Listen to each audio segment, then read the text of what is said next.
teman-teman, selamat datang di channel Grit Auto. Ini adalah Rolls-Royce Black Badge Ghost. Ini merupakan mobil yang sangat niche, teman-teman, sangat segmented. Dan kita tahu bahwa nggak semua orang punya kesempatan untuk memilikinya. Tapi saya bisa katakan sekarang bahwa ada beberapa hal menarik yang mungkin teman-teman perlu tahu. Ini adalah ulasannya.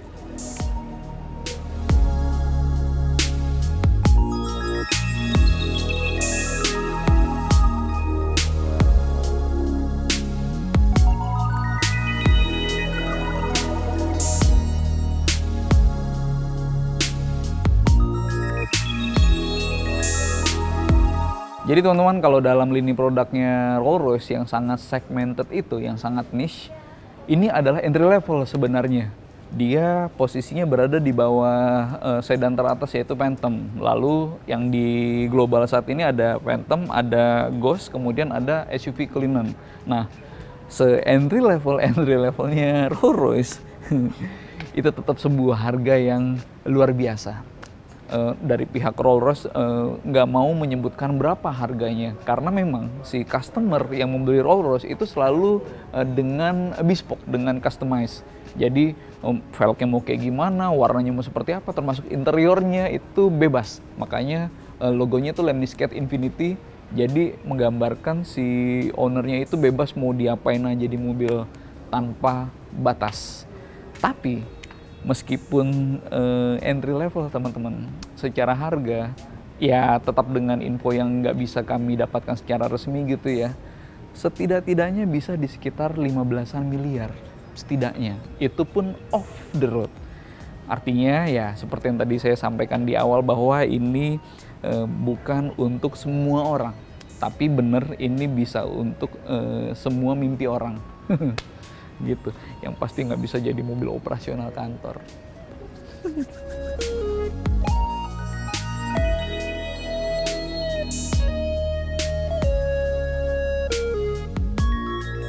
Kalau dari tampilan teman-teman, dia memang warna yang dominannya adalah hitam. Bahkan chrome-nya pun itu pun juga berwarna hitam, termasuk yang ada di Spirit of Ecstasy, salah satu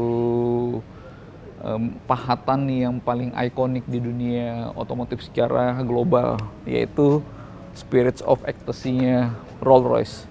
Dan juga di grillnya pun juga black chrome gitu.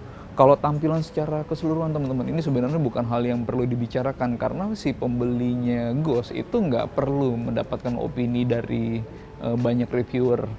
Mereka sudah punya taste-nya sendiri. Tapi bagi persepsi saya teman-teman, ini adalah mobil yang ketika pertama lihat gampang untuk menilai bahwa ini mobil sombong banget, angkuh. Tapi itu pun bukan hal yang buruk bagi Rolls-Royce. Sifat kelas atasnya itu yang justru dicari oleh Rolls-Royce dan yang kemudian diinginkan oleh pemiliknya. Di balik sini ada mesin V12 6750 cc. 6.750 cc betul sekali, dengan tenaga yang gede, 600 dk dan torsi di 900 Nm. Artinya meskipun dia adalah mobil mewah, tapi kalau untuk kebut-kebutan, untuk kenceng-kencengan, ini adalah sesuatu yang tidak bisa diremehkan. Lalu mesin besar dan bertenaga dan torsi besar itu disalurkan ke semua roda, all wheel drive, yang kemampuan steeringnya itu nggak hanya di roda depan tapi juga di roda belakang nih, 4-wheel steering. Artinya dia bisa mensiasati bodinya yang besar itu dengan sistem 4-wheel steering sehingga dia bisa tetap lincah gitu. Dan klaim akselerasinya untuk 0 sampai 100 km per jam bisa, klaim sekali lagi, dituntaskan dalam waktu 4,7 detik kalau saya nggak salah, yang pasti di bawah 5 detik. Artinya ini adalah Rolls-Royce yang juga bisa kompromi untuk passenger oriented maupun untuk driver oriented.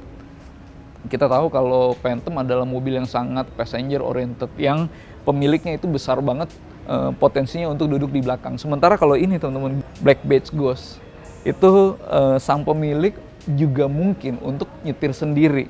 Makanya kenikmatan itu juga berlanjut nggak hanya ketika duduk di belakang tapi juga di bangku pengemudi. Ini dop yang stand still teman-teman, ketika berjalan dia akan tetap tegak. Bahkan hanya dengan melihat sosoknya dari luar, ketika dia diam belum berjalan, rasanya memang impresinya tuh mudah untuk ngelihat ini mobil sebagai sosok yang berwibawa. Sulit untuk menampik itu. Kita masuk ke dalam ya.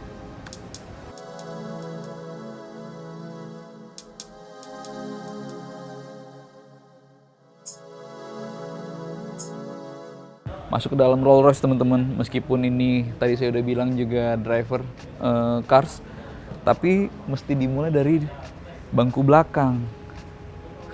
Wah. Oke.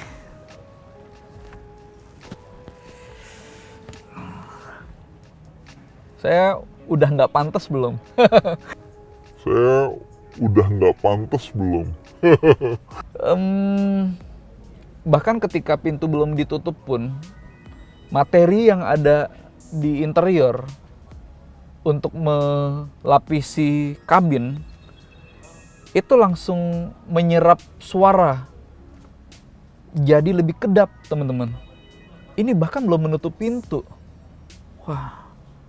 Dan bener bahwa di mobil 500 jutaan, 600 jutaan ada jok kulit. Tapi saya bisa sampein ke teman-teman sekarang, ini jok kulit yang menurut saya berada di kasta yang berbeda.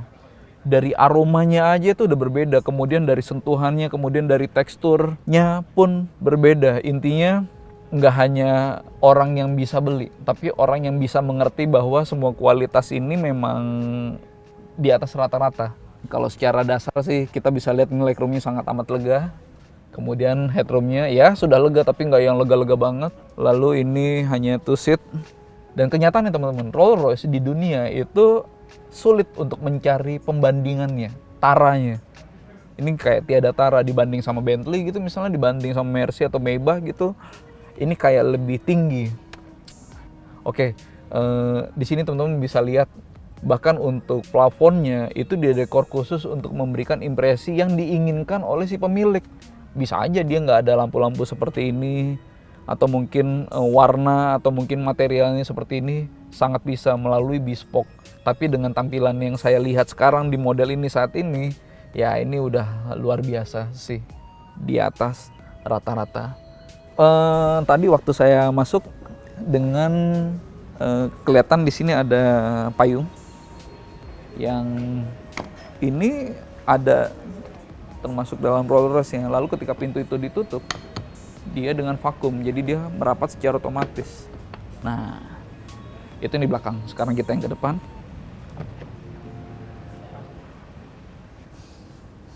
Kalau di kursi pengemudi teman-teman, saya yakin kalau dengan potongan seperti saya, dengan tampang pas-pasan seperti saya, ini duduk di sini pasti dianggap supir. Tapi oke, ini secara keseluruhan kita tahu bahwa ini mobil yang sangat amat mewah. Tapi saya beberapa kali nyoba mobil yang sangat amat mewah gitu ya, Ferrari, Lamborghini. Ini rasanya memang lebih dekat ke arah super duper luxury, bukan ke arah mobil sport, meskipun kita tahu bahwa ini mobilnya dilengkapi dengan mesin yang sangat potensial, sangat kencang. Lalu klaim akselerasinya pun juga kita tahu bahwa itu kencang. Kalaupun miss dari angka klaimnya pun dia juga tetap dianggap kencang. Cuma secara keseluruhan ini adalah mobil yang nggak sporty banget, sangat nggak sporty. Termasuk ini ada tuas dengan tombol low di sini. Ketika tombol low ini diaktifkan, dia transmisinya akan lebih menahan gigi supaya shiftingnya di RPM yang lebih tinggi, kemudian shiftingnya lebih cepat 50% ketika pedal gas diinjak 90%, lalu flap di belakang akan lebih bergemuruh sehingga suara lebih excite, suara mesinnya. Tapi dia memilih menggunakan kata low ketimbang sport atau dynamic. Jadi dapat ya poinnya bahwa ini adalah mobil yang untuk kemewahan, bukan untuk kebut-kebutan gitu.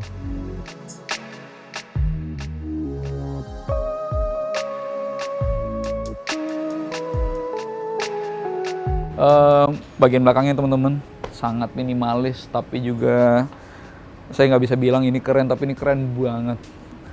Yang pasti teman-teman, di akhir ulasan saya bisa mengatakan bahwa ini benar-benar sebuah mobil yang sangat terbatas konsumennya. Dia sangat mahal, sudah jelas meskipun nggak ada angka pastinya. Tapi yang jelas dia merupakan mobil yang bisa memenuhi banyak impian buat orang-orang yang secara finansial bukan dalam kelasnya. Tapi secara umum ini adalah mobil yang sangat bisa memenuhi imajinasi tentang apa itu kemewahan. Gitu. Itu dulu dari kami. Jangan lupa like, subscribe, dan komen supaya dapat info teman-teman kalau ada video baru dari Grid Auto. Terima kasih.